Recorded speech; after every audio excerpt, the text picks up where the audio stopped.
Tarot card से देखते हैं क्या इमरान रियाज की ज़ुबान की कहलाहट जो है वो रहेगी। किस जमात के ज़्यादा चांसेस है वज़ीर आज़म बनने के? क्या इमरान रियाज खान साहब पाकिस्तान में रह कर अपने मुस्तकबिल सहाफ़ती मुस्तकबिल का आगाज़ करेंगे या फिर दीगर ममालिक में सेटल हो जाएगी अनकरीब? नवाज शरीफ साहब के जो केसेस थे वो मतलब कि वो खारिज हो गए, वो केसेस क्लियर हो गया है। नवाज शरीफ साहब आगे क्या उनका मुस्तकबिल देखते हैं, क्या देखते हैं, क्या इमरान रियाज खान साहब अपना सहाफ़ती मुस्तकबिल फिर दोबारा से कंटिन्यू कर पाएंगे?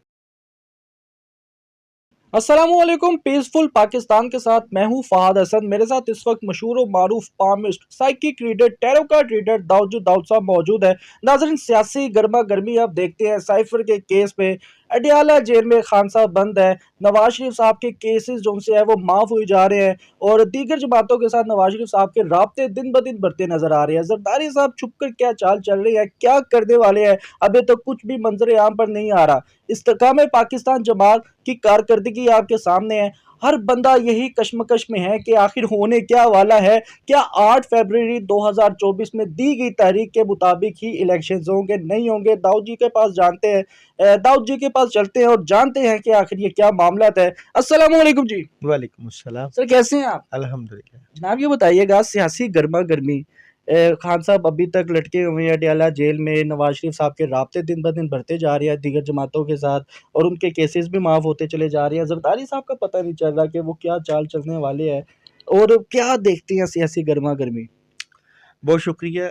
सियासी जो है गर्मा गर्मी ज़रूर बढ़ेगी क्योंकि इलेक्शन के दिन करीब आ रहे हैं और ख़ान साहब को रिलीफ भी मिलेगा। ख़ान साहब पूरी जो है वो पावर के साथ इलेक्शन लड़ेंगे और नवाज शरीफ साहब की भी इस वक्त सपोर्टिव जो उनके स्टार्स हैं वो भी बड़े स्ट्रॉन्ग हैं, लेकिन यहाँ पे बड़ा घमसान का रन पड़ेगा। नवाज शरीफ साहब के साथ भी सपोर्ट होगी और इमरान खान साहब भी किसी पावर से काम नज़र नहीं आएंगे। कुछ भी हो सकता है।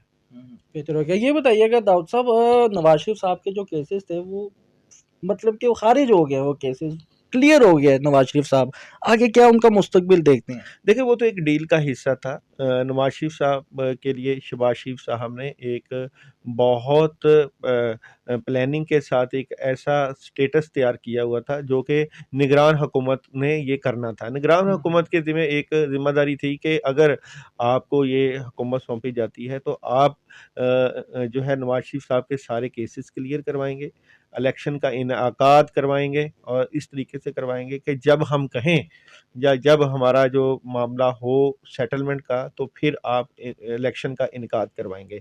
मगर यहाँ पे खान साहब ने एक सियासी चाल चली। खान साहब बिलाशुबा जेल में हैं और प्रेशर में भी हैं। खान साहब ने जो है अपनी पार्टी का जो है उसकी कमांड जो है बैरिस्टर साहब के हाथ देकर जो है एक चाल चली है।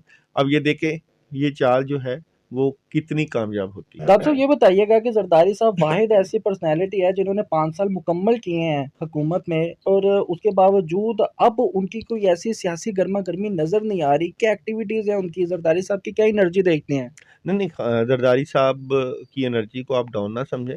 सिंध कार्ड का इस्तेमाल करना और जो गवर्नमेंट बनेगी वो तमाम सियासी जमातों की मशावरत से ही बनेगी। इसलिए ज़रदारी साहब जो है वो इस डील का हिस्सा हैं। ज़रदारी साहब जब वक़्त आएगा तो अपना हिस्सा डालेंगे। डॉक्टर साहब, ये बताइएगा कि दी गई तारीख के मुताबिक ही इलेक्शंस होंगे? जी, यहाँ पे जो एनर्जी है वो मार्च के महीने की है। मुझे स्टार्स की एनर्जी से लगता है कि इलेक्शन जो दी गई डेट है उसी के मुताबिक होंगे। 8 फरवरी को इलेक्शन होंगे तो किन पार्टी की ज़्यादा मजबूती नज़र आती है? मुझे यहाँ पे नून लीग की ज़्यादा मजबूती नज़र आ रही है, लेकिन अगर खान साहब जेल की सलाखों के से बाहर आ जाते हैं तो खान साहब जो है नून लीग को बहुत सख्त किस्म का टफ टाइम देंगे। लेकिन पीटीआई के चेयरमैन अब तो खान साहब नहीं है, अब तो कोई और लीड करेगा पीटीआई को। क्या इसके बावजूद जो खान साहब के सपोर्टर थे क्या वो बरकरार रहेंगे, मकबूलियत में इजाफा होगा या फिर वोटर टूटेंगे? नहीं, नहीं, खान साहब के सपोर्टर तो मौजूद हैं, लेकिन खान साहब इलेक्शन कैंपेन में जिस तरह इलेक्शंस में खान साहब को हिस्सा लेना चाहिए था, ज़ाहिर-सी बात है उस तरह की तैयारी नहीं हो सकेगी या नहीं हुई और उसका असर जो है इलेक्शंस में पड़ता होता है, कि जिस तरह मेंबर्स को घर से निकालना और इलेक्शन के लिए तैयार करना, उसका तो असर पड़ेगा पार्टी पे। किस जमात के ज़्यादा चांसेस है वजीर आजम बनने के? देखिए नून लीग के चांसेस ज़्यादा नज़र आते हैं, लेकिन आसमानी कौंसल में इमरान खान साहब जो है वो भी अच्छा फाइट कर रहे हैं, तो ज़्यादा चांसेस जो है वो मुस्लिम लीग नून के नज़र आते हैं। बेहतर हो गया। दाऊद साहब ये बताइएगा कि इमरान रियाज़ खान साहब की अगर बात की जाए, जैसे कि वो गैब रहे, गैब होने के बाद वो मंज़र-ए-आम पर आए, वो हकला कर बोलना शुरू हो गए, उनकी आवाज़ में वो रवानगी नहीं थी जो पहले वो सहाफ़ती दौर में उनकी वो रवानगी आवाज़ में हुआ करती थी। क्या देखती हैं, क्या इमरान रियाज़ खान साहब अपना सहाफ़ती मुस्तक़बिल फिर दोबारा से कंटिन्यू कर पाएँगे? नहीं, सियासी की बजाय सहाफ़ती जो है वो मरकज़ रहेंगे, और इमरान रियाज़ एक अच्छे सहाफ़ी हैं, अच्छे लिखारी बन जाएँगे।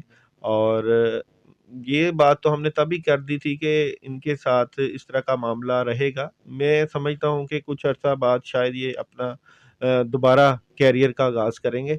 अभी तो एक मसहलत के तहत जो है वो नहीं शायद अपना करियर का आगाज़ कर पा रहे हैं। बेहतर हो गया। तो आप साहब ये बताइएगा, क्या इमरान रियाज़ खान साहब पाकिस्तान में रहकर अपने मुस्तक़बिल सहाफ़ती मुस्तक़बिल का आगाज़ करेंगे या फिर दीगर ममालिक में सेटल हो जाएँगे अनकरीब? नहीं, नहीं, पाकिस्तान में रह के करेंगे, पाकिस्तान से बाहर नहीं जाएँगे। हाँ, उनका दूसरी कंट्रीज़ में आना-जाना रहेगा। बेहतर हो गया। तो आप साहब ये बताइएगा कि बहुत ज़्यादा हमारे दोस्त अहबाब रियाज़ खान साहब के साथ मुलाकात करके रहे हैं, उनकी आवाज़ में हकलाहट देखते हैं जब, तो बड़ा अफ़सोस होता है, क्योंकि सहाफ़ी भाई की या बहन की एक आवाज़ ही होती है जो उसको बुलंद मर्तबे पे ले जाती है काम के ज़रिए। तो मुझे ये बताइएगा कि ये जो आवाज़ में हकलाहट है, क्या ये बेहतर हो जाएगी या फिर ये हमेशा के लिए रहेगी ये? टैरो कार्ड से देखते हैं, क्या इमरान रियाज़ की ज़ुबान की हकलाहट जो है वो रहेगी? एक ही कार्ड से क्या इमरान रियाज़ खान की रहेगी? जी बिल्कुल रहेगी, प्रॉब्लम रहेगी इनको। क्या ये अपनी आवाज़ की वज़ह से दोबारा मीडिया पर कमबैक नहीं कर पा रहे? जी, बिल्कुल ऐसा भी है, मगर कुछ डील का हिस्सा भी था जब इनको पकड़ा गया, या जो भी मामला था, अभी नहीं, अभी कुछ वेट होगा। हाँ, इसका ये इलाज करवाएँगे। बेहतर हो गया। ये बताइएगा कि सियासी गरमा-गर्मी की बात हुई, इमरान रियाज़ खान साहब की बात हुई, दीगर अगर कुछ ऐसी जमातों की बात करें जिस तरह से एमक्यूएम ने नवाज़ शरीफ साहब का साथ दिया, ये जमातें जो उनसे एक-दूसरे के साथ इत्तेहाद करते हुए नज़र आती है, ज़रदारी साहब के साथ कौन नज़र आता है? पीटीआई का कौन साथ देते हुए जमात नज़र आती है? देखें, ये इसी तरह की सूरत-ए-हाल होगी कि इलेक्शंस होंगे। बेसिकली जो इस वक़्त कॉम्पिटिशन है वो पाकिस्तान पीपल्स पार्टी और नून लीग का है, हुँ। कि कौन ज़्यादा सीटें लेके जो है वो हुकूमत बनाए। तो अगर तो नून लीग जो है ज़्यादा सीटें लेती है तो फिर भी पाकिस्तान पीपल्स पार्टी हिस्सा बनेगी हुकूमत का। और अगर जो है पीपल्स पार्टी ज़्यादा लेती है तो फिर नून लीग भी हुकूमत का हिस्सा बनेगी।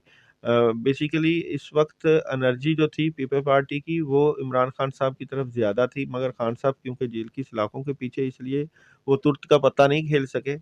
प्रॉब्लम आ रही है, मगर इस तरह का सिनेरियो बनेगा कि जंग जो है वो पाकिस्तान पीपल्स पार्टी और नून लीग की चल रही है। बेहतर हो गया। नाज़रीन, दाऊद साहब मेरे साथ मौजूद थे, जिनकी गुफ्तगू आपने समाअत फ़रमाई। आप भी अपनी राय का इज़हार कमेंट सेक्शन पे लाज़मी कीजिएगा। इसी के साथ अपने मेज़बान को इजाज़त दें। अल्लाह हाफ़िज़।